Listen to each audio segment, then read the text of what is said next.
Good morning. Today, myself Hemant Misra is going to take third session of chapter first solid state. Just before proceeding to the third session, let us revise quickly some of the important points of second session. In second session, calculation of packing fraction, packing of solid, three-dimensional packing, and crystalline defect was discussed. In crystalline defect, it was discussed that deviation from ideal arrangement or indisciplined arrangement is well known as crystal defect. In crystal defect, so many types were explained, in which mainly two categories, that is stoichiometric and non-stoichiometric crystal defect was explained, and then after imperfection in solid was classified into so many categories. Then in different type of defect like Schottky, Frankel, so many important thing was discussed about their coordination number, high coordination number, low coordination number, and other thing was discussed. Then today we have to study classification of solid on the basis of electrical conductance. Classification of solid on the basis of electrical conductance. On the basis of conductivity, there are three types of solid, well known as conductor, insulator, and semiconductor. Conductors are those substances which allow them to pass electricity, while semiconductor, electricity pass in it in restricted way, while insulator do not allow electricity to pass through them. Their explanation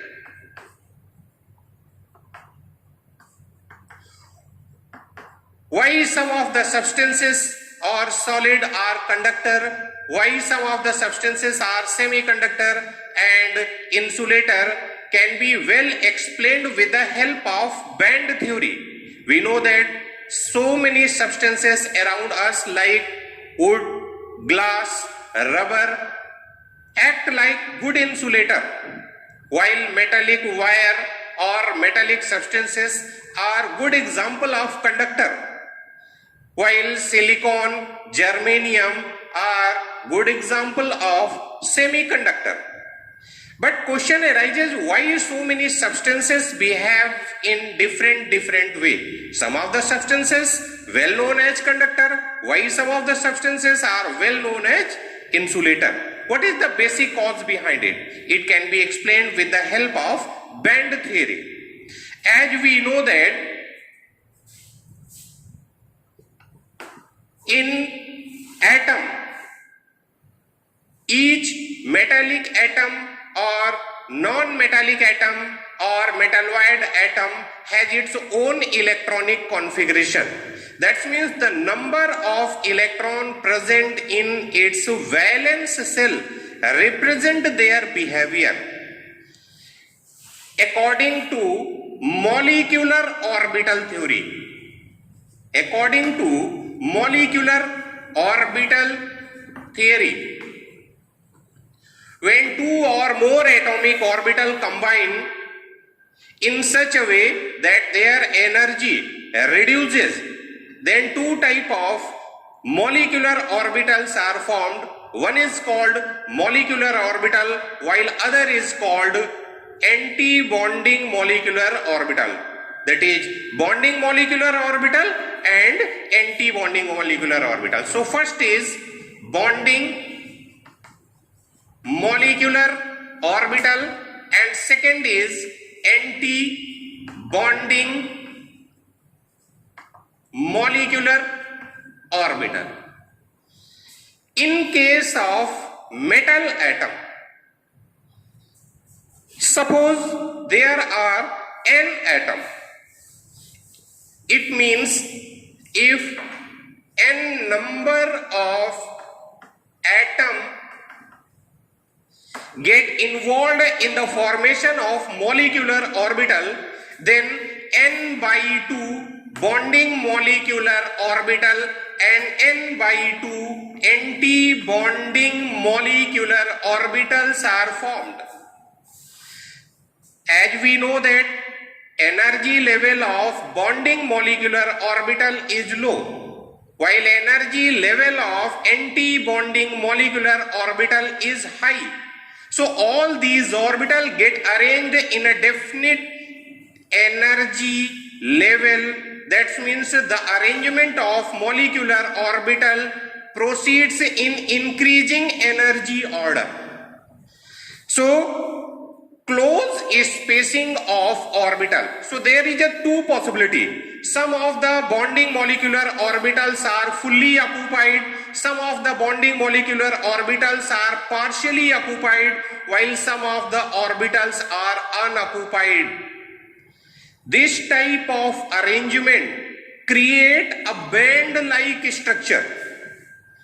As we know that according to molecular orbital, the arrangement of energy level proceeds from 1s, 2s, 3s and 3p in such a way. So this type of arrangement create two type of band. One is called valence band, while other is called conduction band. Other is called conduction band. As we know that if any one of the thing is fully filled, then it is heavier, while other thing which is empty is lighter. That's why highest occupied molecular orbital occupy lower position, then after partially filled molecular orbital, then after vacant molecular orbital. So this type of situation create band like this. Here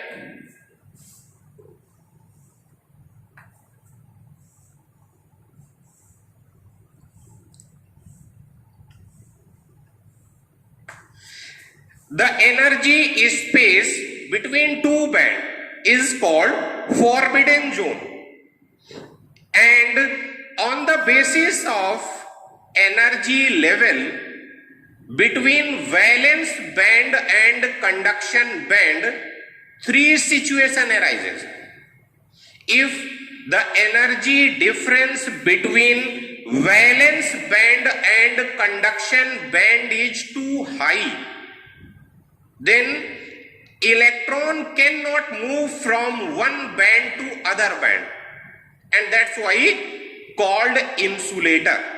It means in this case, if electric potential is applied, electron cannot move from one band to other band. That means from valence band to conduction band. That's why called insulator. And if in any case the energy level between any two band is such that one band overlap other, then movement of electron from one band to other band can take place easily when electric potential is applied. Such type of substances are called conductor.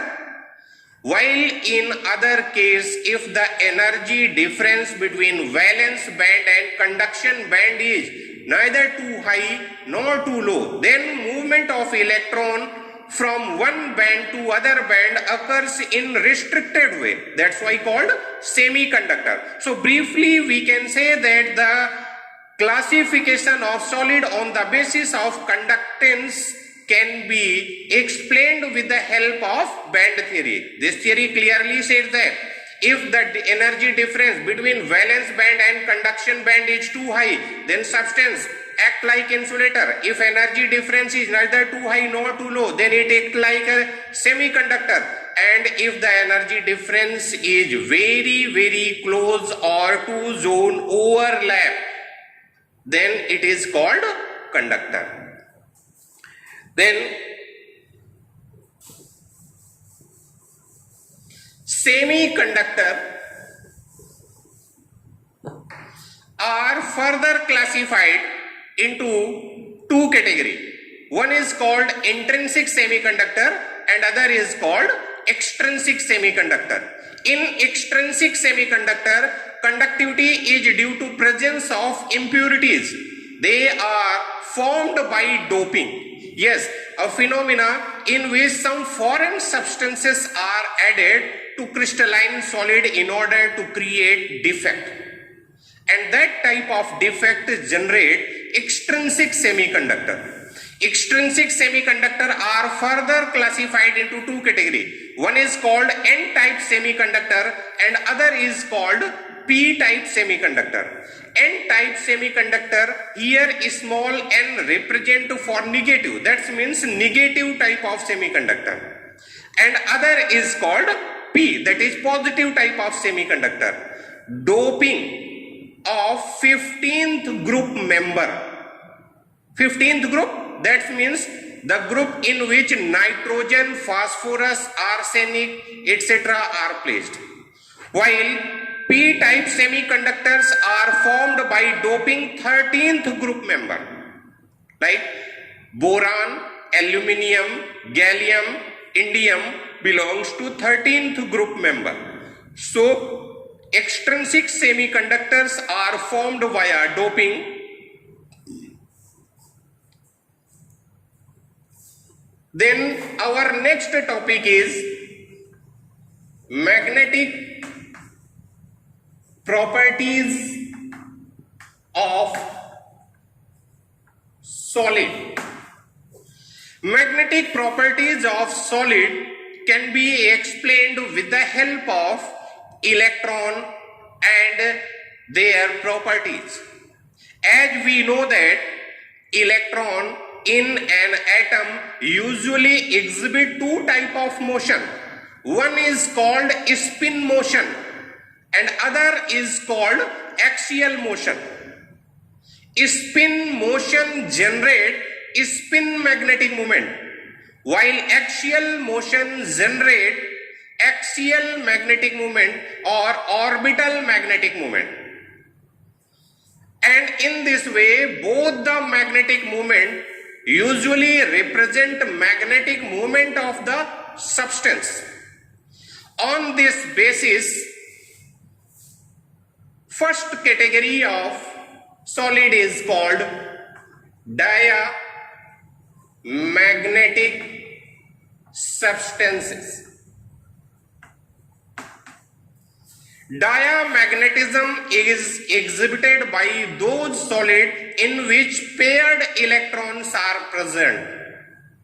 If in any atom or molecule electrons are paired, then it represents diamagnetism. That means these substances, whenever placed in any external magnetic field, exhibit feeble repulsion with respect to magnetic field. For example, titanium dioxide, vanadium pentaoxide, etc. Then next category of magnetic substance are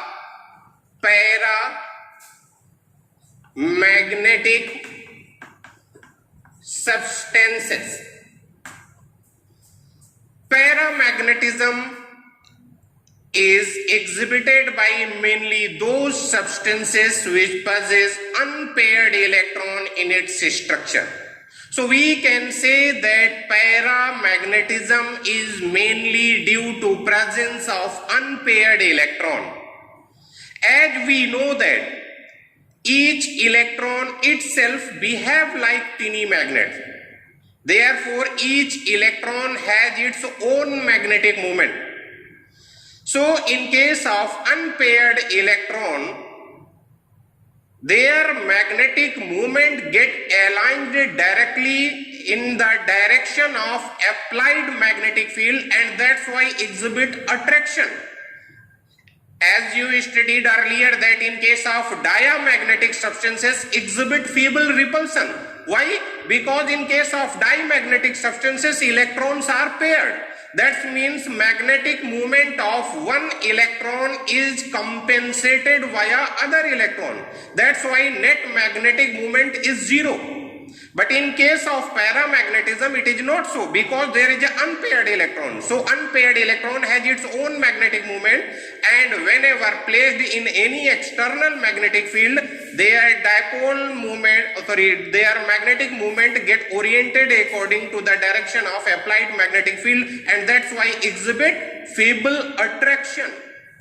Then third category of solid is ferromagnetic substance. Ferromagnetic substances.